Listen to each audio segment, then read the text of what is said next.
নমস্কার বন্ধুরা, আমি উপস্থিত হয়েছি আরও একটি অডিও ক্লাস নিয়ে।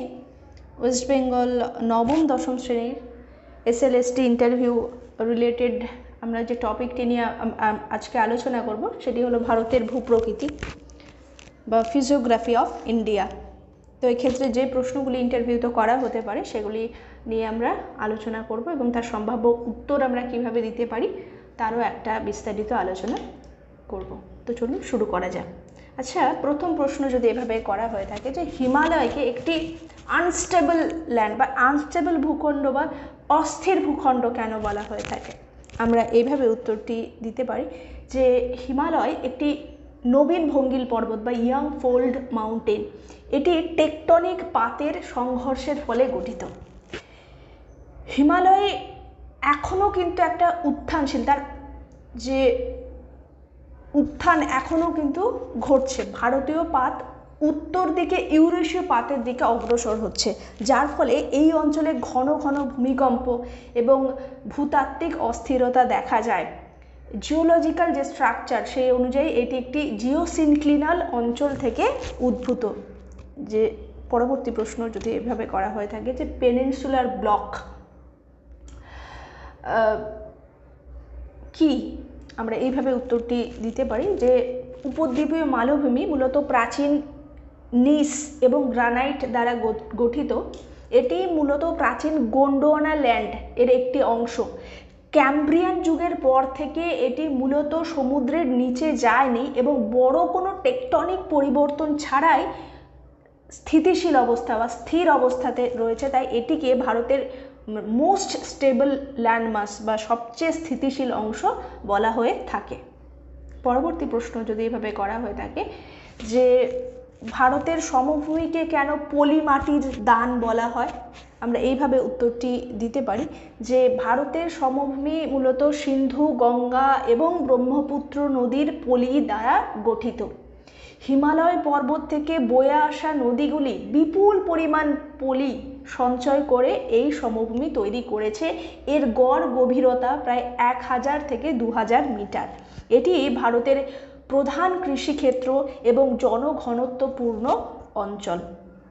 পরবর্তী প্রশ্ন যদি এভাবে করা হয়ে থাকে ডেকান ট্র্যাপ গঠনের ভৌগোলিক কারণ কি বলে আপনি মনে করেন, আমরা এইভাবে উত্তরটি দিতে পারি যে ক্রিটেশিয়াস যুগে ফিশার ইরাপশন এর ফলে কিন্তু এই ডেকান ট্র্যাপ গঠিত হয়। লাভা নিঃসরণের ফলে স্তরে স্তরে এই মালভূমি গঠিত হয়েছে, যা দেখতে অনেকটা সিঁড়ির মতো বা স্টেপ লাইক ল্যান্ডস্কেপকে বলা হয়ে থাকে। এখান থেকেই কৃষ্ণ মৃত্তিকা বা রেগুর মাটির সৃষ্টি হয়েছে।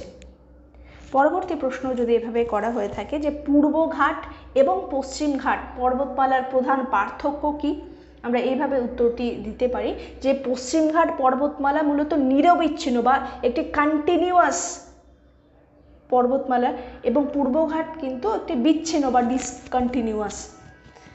পশ্চিমঘাট পর্বতমালার উচ্চতা অনেক বেশি এবং একে শুধুমাত্র এখানে বিভিন্ন পাস রয়েছে বা ঘাট রয়েছে, যেমন থলঘাট, ভেড়িঘাট, হ্যাঁ এইগুলো আমরা পড়েছি, এগুলো দিয়ে অতিক্রম করা যায়। অন্যদিকে পূর্ব বাহিনী যে নদী সেগুলো পূর্বঘাট পর্বতকে ক্ষয় করে বিচ্ছিন্ন করে দিয়েছে।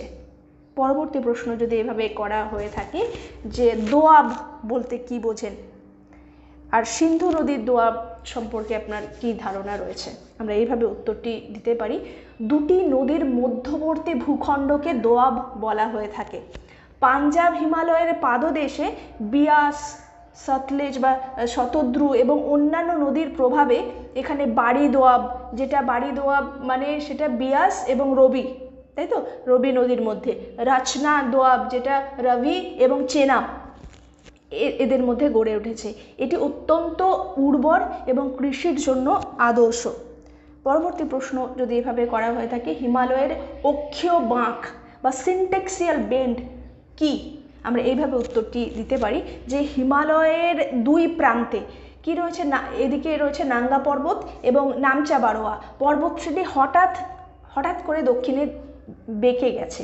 টেকটনিক চাপের কারণে হিমালয়ের পশ্চিম এবং পূর্ব প্রান্তে একটা তীক্ষ্ণ বাঁক দেখা যায়, যা কিন্তু ভূপ্রকৃতিগতভাবে খুবই গুরুত্বপূর্ণ। এটিকে সিনটেক্সিয়াল বেন্ড বা অক্ষীয় বাঁক বলা হয়ে থাকে।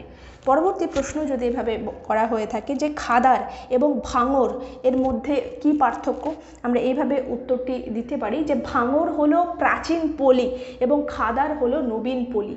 খাদার অঞ্চল নদীর প্লাবনভূমির কাছে অবস্থিত হয়, প্রতি বছর নতুন পলি সঞ্চিত হয় যা অত্যন্ত উর্বর। ভাঙর অঞ্চল নদী থেকে অনেক দূরে অবস্থিত, এবং এতে ক্যালসিয়াম সমৃদ্ধ কাঙ্কর, যেটাকে বলছে কাঙ্কর বা কাঁকড়, এখানে দেখা যায়। পরবর্তী প্রশ্ন যদি এভাবে করা হয়ে থাকে বারখান কি, আমরা এইভাবে উত্তরটি দিতে পারি এগুলি মূলত অর্ধচন্দ্রাকৃতি বালিয়াড়ি বা ক্রিসেন্ট শেপড স্যান্ড ডিউনস। বায়ুর সঞ্চয় কার্যের ফলে মূলত এই বালিয়াড়ি গঠিত হয়।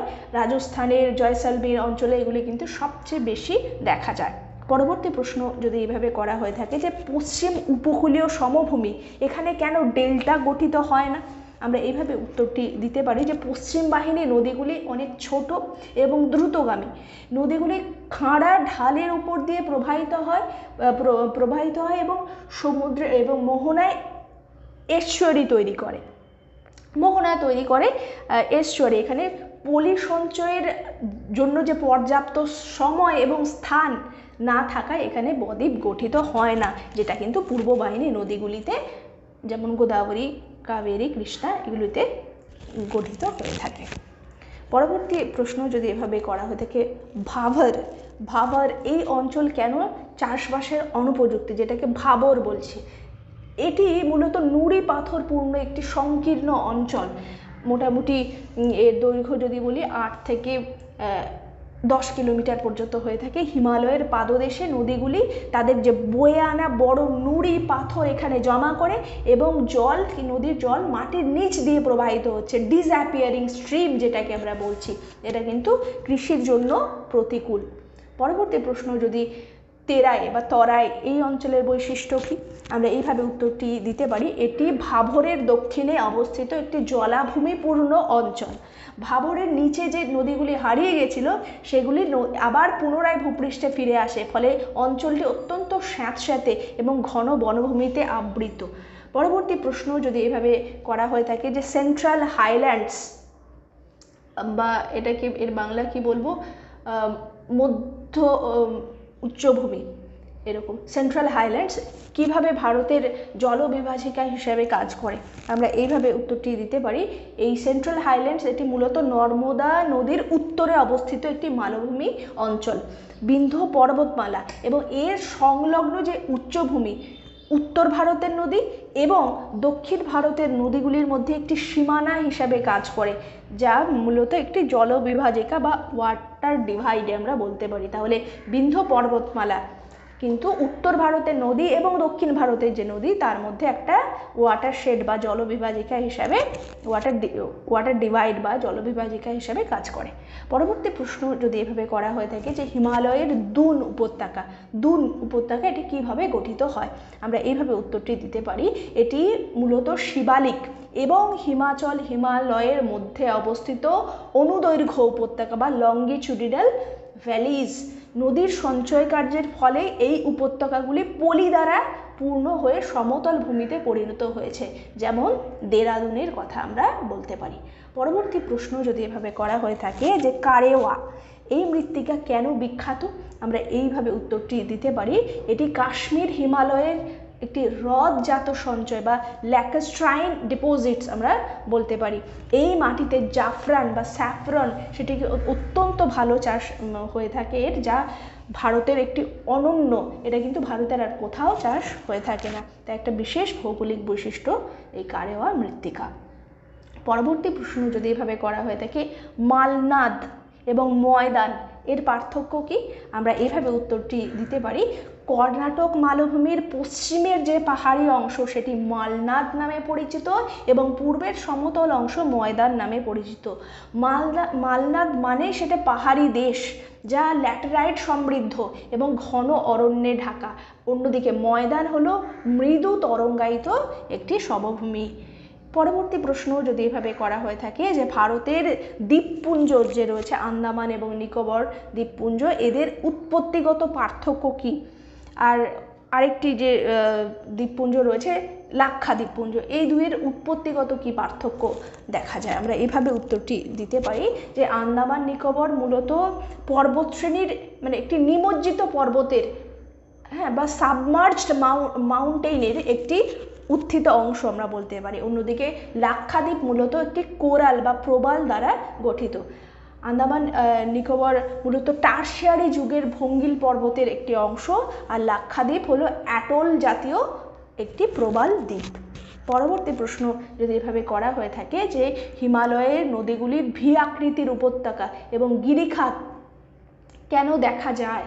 আমরা এইভাবে উত্তরটি দিতে পারি, নদীগুলির প্রচণ্ড নিম্নক্ষয়, উচ্চভূমিতে কী হচ্ছে, নদীগুলির প্রচণ্ড নিম্নক্ষয় বা ডাউন কাটিং হচ্ছে, এর জন্যই কিন্তু দেখা যায়। হিমালয় মূলত হিমালয়ের নদীগুলি ইউথ বা তরুণ পর্যায়ের, এবং নদীগুলি অত্যন্ত বেগ এদের গতিবেগ অত্যন্ত বেশি হয়, তারা গভীর গিরিখাত তৈরি করে যা তাদের যৌবন অবস্থা বা ইউথ স্টেট এর পরিচায়ক।